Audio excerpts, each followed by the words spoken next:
on entre dans une cabine en bois et il y a une sensation de plaisance, c'est très plaisant. Sydney nous fait visiter l'ascenseur de son domicile, construit comme tout l'immeuble en 1929. Y entrer, c'est faire un petit bond dans l'histoire. Bon, le tableau est en étang, il y a des boutons pour chaque étage, mais c'est surtout un feeling quand on entre dans cet ascenseur. C'est le fait que ça soit en bois, que ça a été fait par des artisans, que c'est en étang, qu'on sait que c'est intègre et authentique et fait partie de notre immeuble, de notre chez nous.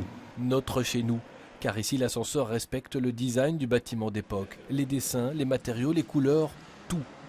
On est loin des ascenseurs modernes d'aujourd'hui, au SPF Économie où l'on édicte les règles.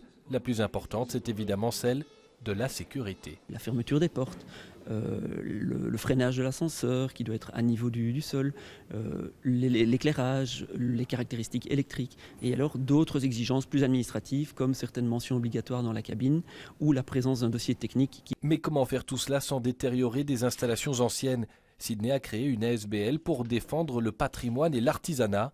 Surtout, ne lui dites pas que ces anciens ascenseurs ne sont pas sûrs. J'ai élevé mes enfants ici et des petits-enfants ici.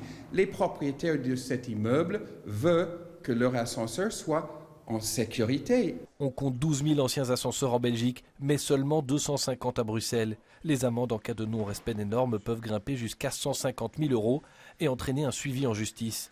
Les ascenseurs qui datent d'avant 1958 ont jusqu'à 2022 pour se mettre aux normes.